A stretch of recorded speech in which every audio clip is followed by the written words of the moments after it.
Hello students, my name is Rohit Penuli and I am from ICT Virtual Classroom Dehradun. कैसे हैं आप सभी? मेरे ख्याल से बहुत अच्छे होंगे।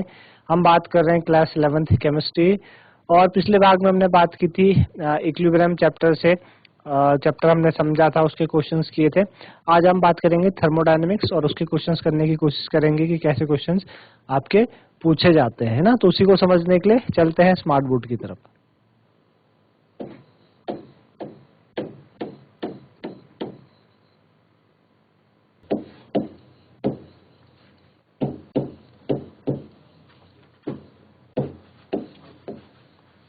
चलिए, तो हम बात कर रहे हैं आपका थर्मोडायनेमिक्स, ठीक है ना। Thermodynamics,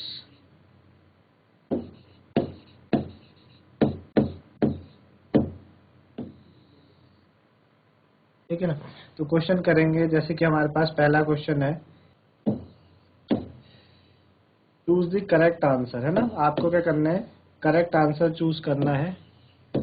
choose the correct answer.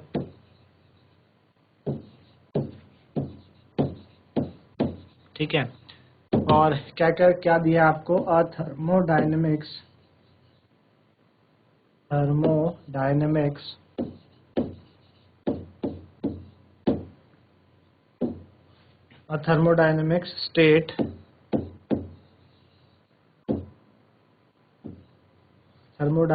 state function is a quantity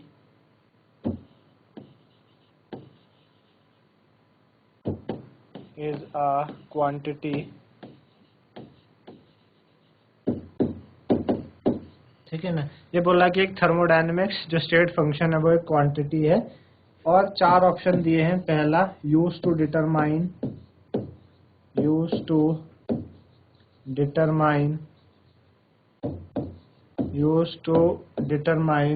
heat changes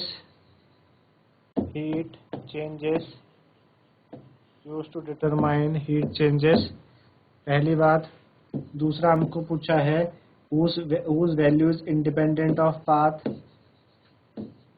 whose value is independent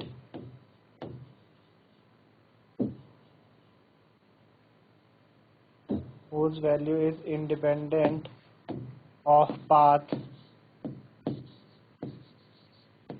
ठीक है, whose value is independent of path। Third, used to determine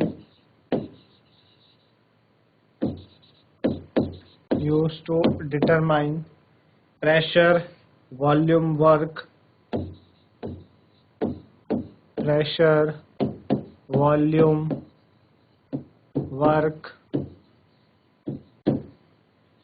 whose value depends on fourth, whose value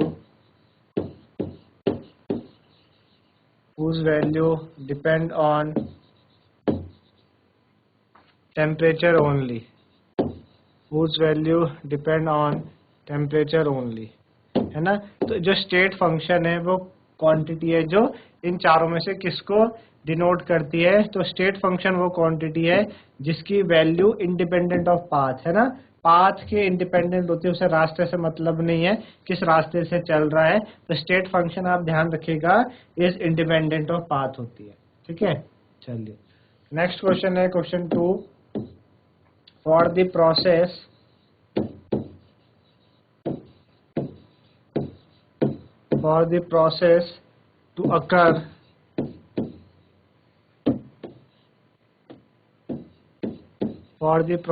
to occur under adiabatic condition,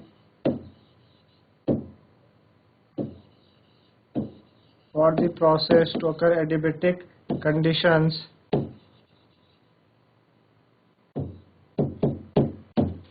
the correct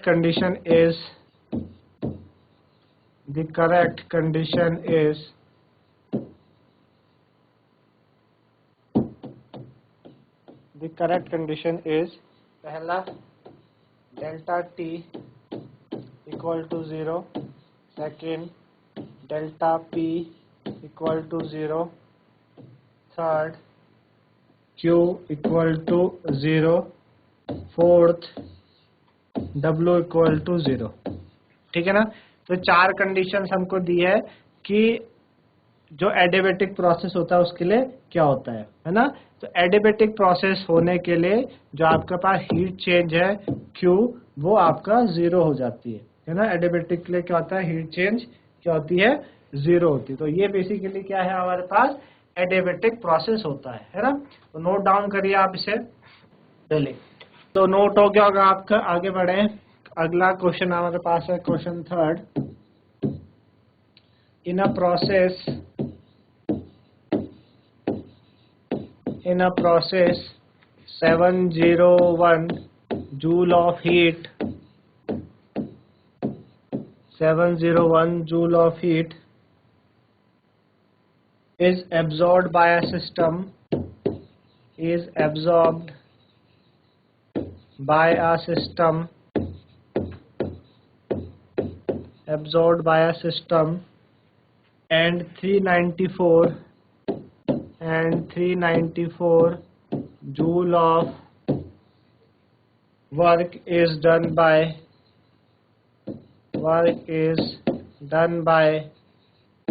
394 joule of work is done by the system,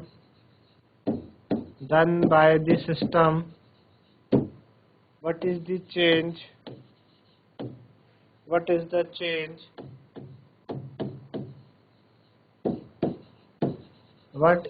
change in internal energy,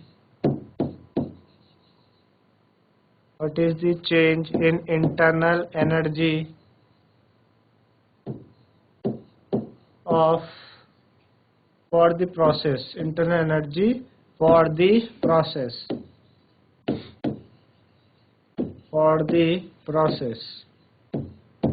ठीक है ना।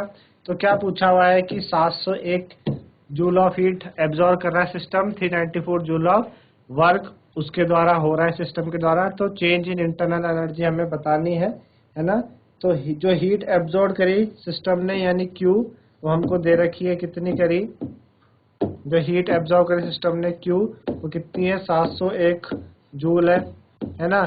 और जो work किया system ने W वो कितना किया, 394।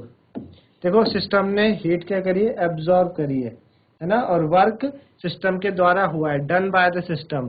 तो -394 होगा आपके पास है ना। सिस्टम ने वर्क किया है, तो वर्क किया है उसने है ना। इस work done by the system के द्वारा वर्क हुआ है, तो W माइनस में होगा। भाई उसके द्वारा काम हुआ है तो कुछ खर्च हुआ तो माइनस में आ गया, और सिस्टम ने एब्जॉर्ब करी हीट तो प्लस में आया Q है ना। अच्छा, चेंज इन इंटरनल एनर्जी बताने में डेल्टा U की वैल्यू क्या होती है, Q प्लस W है ना। Q हमारे पास कितना है, 701, ठीक है, प्लस W कितना है, -394। तो 701 प्लस माइनस 394, आप माइनस कर लीजिए। 11 में से 4 गया 7, और यहाँ बचा आपके पास 9 में से 9 गया 0, और 6 में से 3 गया 3। तो 307 जूल ऑफ, मतलब इतना आपके पास क्या आ जाएगा, इंटरनल एनर्जी में चेंज आ जाएगा। ठीक है ना। तो नोट डाउन कर सकते हैं इसको। आगे बढ़े, नेक्स्ट क्वेश्चन क्या है हमारे पास। नेक्स्ट हमें दिया है delta U0 of combustion of methane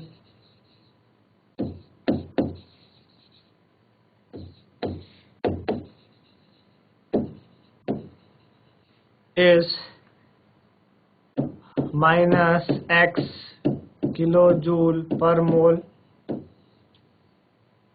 The value of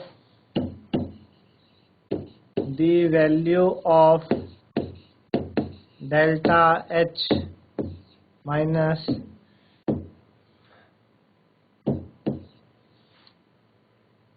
is, 4 option हमें दिए हैं। पहला इक्वल टू डेल्टा U, दूसरा greater than delta U, third less than delta U, fourth 0। ये हमको दिया है, ये हमको इंफॉर्मेशन दी है। अब हम पहले कंबशन कर ले मीथेन का। मीथेन आपको पता है CH4 होती है ना, गैसेस होगी।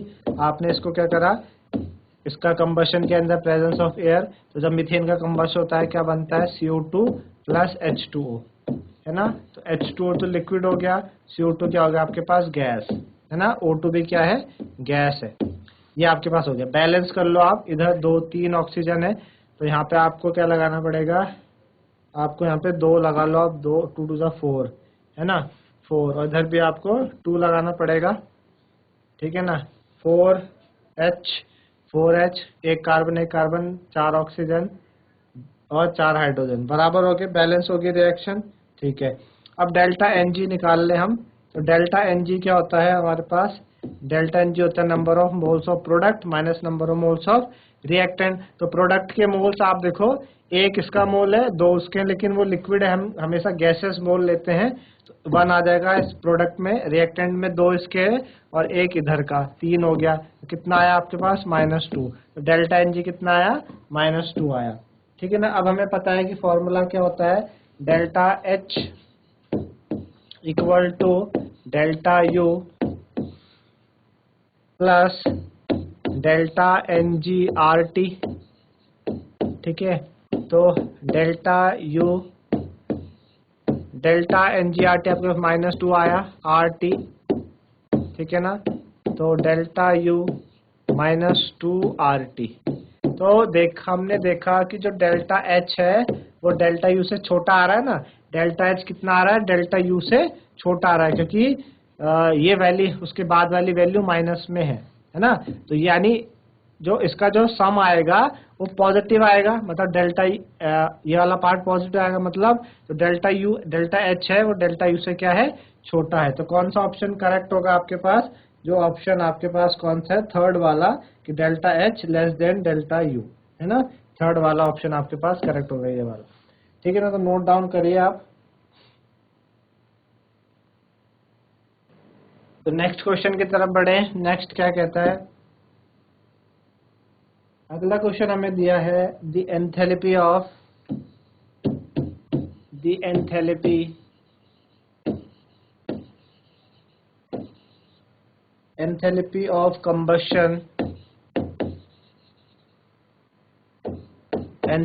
combustion of methane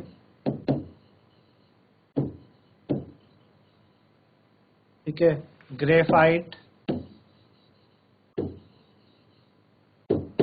और डायहाइड्रोजन, ठीक है, at 298 kelvin are -890.3 kilo joule mole inverse, comma -393.5 kilo joule mole inverse, comma -285.8 kilo joule mole inverse, ठीक है। एंथैल्पी ऑफ फॉर्मेशन ऑफ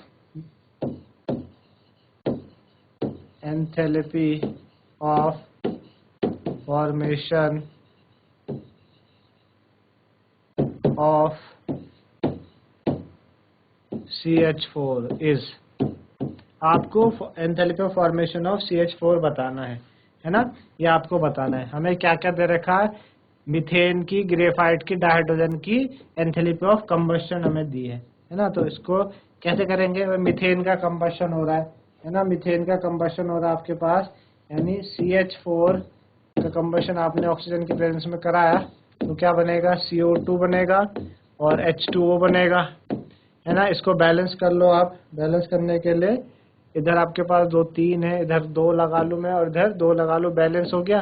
तो इसका जो इन्होंने डेल्टा H कंबशन दे रखा है हमें, है ना, डेल्टा H कंबशन, इसका डेल्टा H कंबशन कितना दे रखा, -390 890.3 -890.3 890.3 किलो जूल मोल इनवर्स इन्होंने हमें दे रखा है ना। इसको हम फर्स्ट इक्वेशन मान लेते हैं, इक्वेशन फर्स्ट।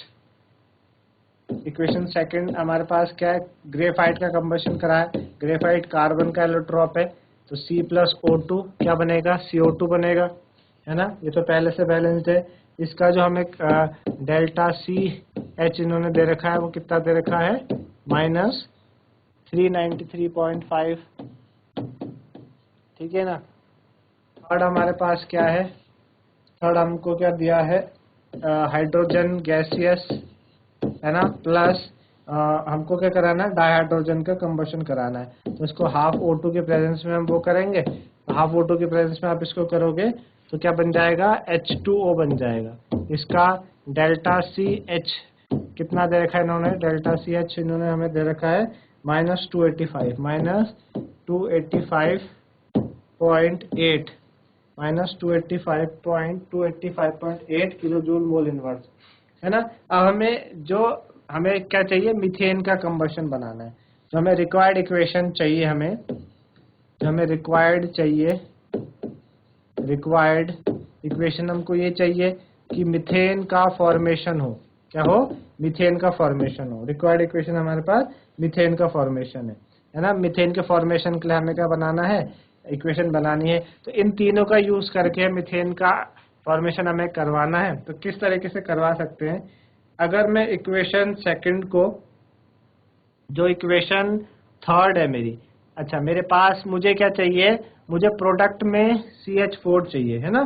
प्रोडक्ट में मुझे क्या चाहिए, CH4 चाहिए, यानी ये चीज, ये क्वांटिटी मुझे यहाँ पर चाहिए प्रोडक्ट में, ये क्वांटिटी मुझे प्रोडक्ट में चाहिए CH4। CH4 बनेगा किससे अभी, तो अगर हम ये देखें आपके पास, अगर मैं इक्वेशन थर्ड को 2 से मल्टीप्लाई करूं, अगर इसको हम क्या करते हैं, मल्टीप्लाई बाय 2, थर्ड इक्वेशन को 2 से मल्टीप्लाई करोगे आप, तो थर्ड इक्वेशन क्या बनेगी, थर्ड इक्वेशन ये बच जाएगी आपके पास 2H2 plus 2 into half O2 gives 2H2O, ये बन जाएगी। देखो 2 से 2 कैंसिल हुआ, क्या बनेगा, 2H2 plus O2 gives 2H2, ये आपके पास क्या बन जाएगी, थर्ड इक्वेशन को मैंने 2 से मल्टीप्लाई किया, है ना। अच्छा, अब थर्ड इक्वेशन को अगर मैं फर्स्ट से माइनस कर देता हूँ, मतलब जो मैंने थर्ड को 2 से मल्टीप्लाई किया, है ना, जो मेरे पास आया उसको मैं माइनस करूं इक्वेशन फर्स्ट, मतलब थर्ड माइनस इक्वेशन 1 करता हूँ।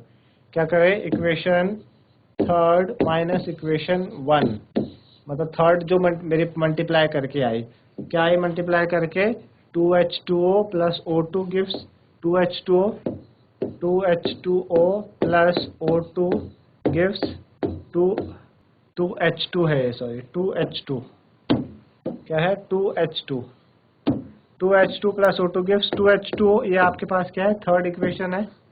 2H2 प्लस O2 क्या है, गिव्स 2H2, थर्ड इक्वेशन है। फर्स्ट क्या हमारे पास, फर्स्ट है CH4 plus O2, CH4 plus O2 gives what, CH4 plus O2 gives CO2 और प्लस 2H2, ये आपका फर्स्ट है। हम माइनस कर रहे हैं इसको, है ना, हम क्या कर रहे हैं, माइनस कर रहे हैं। तो माइनस करेंगे, माइनस करने से क्या होगा, इधर माइनस आ जाएगा, यहाँ पे माइनस आ जाएगा, इधर माइनस, इधर माइनस, तो ये दो तो आपस में कैंसिल हो जाएंगे, क्या बचेगा, 2H2, है ना, ये भी कैंसिल हो जाएगा, है ना, क्या बचेगा, 2H2 minus CH4 gives what, minus CO2, है ना, ये आपके पास बच जाएगा, 2H2 minus CH4 gives 2H2। अब जो मेरे पास मैंने इक्वेशन थर्ड, मतलब इक्वेशन थर्ड में जब 2 मल्टीप्लाई किया और उसको इक्वेशन 1 से माइनस किया तो ये आया। अब इसमें मैं क्या कर दूं, ये सपोज आपके पास फोर्थ इक्वेशन आ गई, इसमें मैं प्लस कर देता हूं इक्वेशन सेकंड को, है ना, यानी इक्वेशन सेकंड प्लस इक्वेशन 4, है ना, equation second plus equation 4, equation 4 ये है। इक्वेशन सेकंड मेरे पास क्या थी, C plus O2 gives what, CO2, है ना, C प्लस O2 क्या था आपके पास, CO2 था, ये था हमारे पास, C प्लस O2 क्या था हमारे पास, CO2 था। है ना, ये था। चलिए, तो हमने क्या कर दिया, प्लस कर दिया आपस में। जब इन दोनों को हम प्लस करेंगे तो हम देख रहे हैं इधर CO2 से CO2 क्या हो जाएगा, कैंसिल हो जाएगा, है ना, CO2 से CO2 कैंसिल हो जाएगा। आपके पास जो बचेगा मेन क्या चीज बचेगी, 2H2 माइनस CH4, ठीक है ना, प्लस C प्लस O2, ये बच रहा आपके पास। हमारे पास क्या बच रहा, 2H2 minus CH4 gives 2H2 minus CH4, आपके पास माइनस CO2 था, और फिर हमने क्या करा, जो सेकंड थी उसको हमने प्लस कर दिया, है ना, सेकंड को क्या कर दिया, प्लस कर दिया, तो C plus O2 gives CO2। तो इस CO2 से अब आप प्लस कर रहे हैं, कैंसिल हो जाएगा आपस में, आपके पास बचेगा क्या, फाइनल प्रोडक्ट क्या आएगा, कार्बन प्लस 2H2O, है ना, कार्बन प्लस 2H2O, और क्या दे देगा आपको, कार्बन प्लस 2H2O और CH4 minus CH4, CH2 minus CH4 plus C plus O2, इधर कुछ नहीं है, तो CH4 को उधर अगर हम भेजें, उधर भेजने पे क्या आएगा, C प्लस 2H2, ठीक है ना, गिव्स व्हाट, CH4, है ना, C आपके पास कार्बन है और 2H2O आपके पास हाइड्रोजन है, जब इसको जोड़ते हैं तो CH4 बनना चाहिए। बैलेंस देख लो आप, एक कार्बन 4 हाइड्रोजन, है ना, एक कार्बन और 4 हाइड्रोजन हमारे पास है, ठीक है ना। आई समझ में आपको।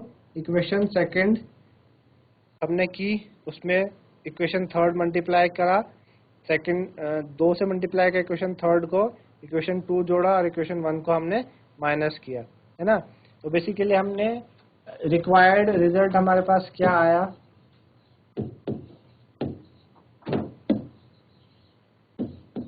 रिक्वायर्ड रिजल्ट हम देख रहे हैं, equation 2 plus 2 into equation 3 minus equation 1। तो इक्वेशन 2 जो हमारे पास है उसका हमें क्या दिया है, डेल्टा H क्या दिया है, माइनस 393.5 प्लस 2 इंटू इक्वेशन 3 हमें क्या दिया है, माइनस 285.8 माइनस इक्वेशन 1 हमको दिया है माइनस 890.3, है ना। तो माइनस 393.5 माइनस इसको मल्टीप्लाई करोगे, 2 8 16, 2 5 10 11, 2 8 16 17, 2 2 4 5 प्लस 890.3, है ना, 890.3। अब आप इसको कर लो, ये माइनस माइनस प्लस हो जाएंगे, 6 और 5 11, 1 कैरी ओवर 1 माइनस 965.1, है ना, और प्लस 890.3। तो 965 में से 965.1 और 890.3, 11 में से 1 गया 8 4, ठीक है, इधर 960 है, इससे कैरी ओवर लेंगे आप, 16 में से 9 गया 7, है ना, तो minus 74.8 kilo joule mole inverse, ये आपके पास आ जाएगा। किस किस तरीके से किया आपने, आप देख लीजिए कैसे कैसे हमने करा। हमारे पास ये 3 इक्वेशन हमारे पास दी थी कि हमने क्या करा, कार्बन का कंबशन किया था, सबसे पहले इक्वेशन मीथेन का कंबशन किया, ये हमारे पास बना, ठीक है ना, मीथेन का कंबशन में 2O2, देखिए जो मीथेन का कंबशन में आपके पास यहाँ पे 2O2 थी, क्या थी, 2O2, है ना, तो प्लस O2 माइनस 2O2, ये क्या बनेगा, माइनस O2 बनेगा, ठीक है ना, माइनस O2, और इधर हमारे पास क्या आया था, माइनस O2, है ना, तो इस वजह से ये O2 से O2 कैंसिल हुआ, तो फाइनल इक्वेशन हमारे पास बची। अब देख लीजिए क्या क्या हुआ, 3 इक्वेशन थी, मीथेन का कंबशन करा, CH4 को O2 के प्रेजेंस में करा, CO2H2 बना, उसकी एंथैल्पी दी थी, कार्बन का कंबशन किया, एंथैल्पी दी थी, डाइहाइड्रोजन का कंबशन किया, एंथैल्पी दी थी। हमने क्या करा, इक्वेशन थर्ड को जब आप 2 से मल्टीप्लाई करोगे, फाइनल इक्वेशन ये आएगी 2H2 plus O2 gives 2H2O। फिर हमने क्या करा, इक्वेशन थर्ड में से इक्वेशन 1 माइनस कर दी, थर्ड में से माइनस कर, आपके पास क्या बचा 2H2 minus CH4 minus O2 gives minus, इधर तो कुछ नहीं बता, नथिंग। फिर हमने क्या करा, इक्वेशन 2 को जो हमारे पास अभी आई 4 को, दोनों को हमने ऐड किया, दोनों को ऐड आप करोगे तो दोनों को ऐड करने पे CO2 से माइनस CO2 से प्लस CO2 कैंसिल हो जाएगा, है ना। इस माइनस O2 से माइनस प्लस O2 कैंसिल हो जाएगा, क्या बचेगा 2H2 minus CH4 plus carbon minus CH4 को उस तरफ भेजा आपने, तो ये रिक्वायर्ड इक्वेशन बच गई। बेसिकली हमने ये तो किया, equation 2 plus 2 into equation 3 minus equation 1, final जो आंसर आया 74.8 आया, है ना। तो इस तरीके से आप कर सकते हैं। तो इस तरीके से बच्चों आपने देखा, मेरे ख्याल से आप लोगों को समझ में आया होगा कि किस तरीके से हमने ये थर्मोडायनेमिक्स रिलेटेड क्वेश्चंस हमने किए, ठीक है ना। तो आप लोगों को ये चीजें समझ में आएंगी। तो आज के लिए इतना ही, धन्यवाद, हैव अ नाइस डे।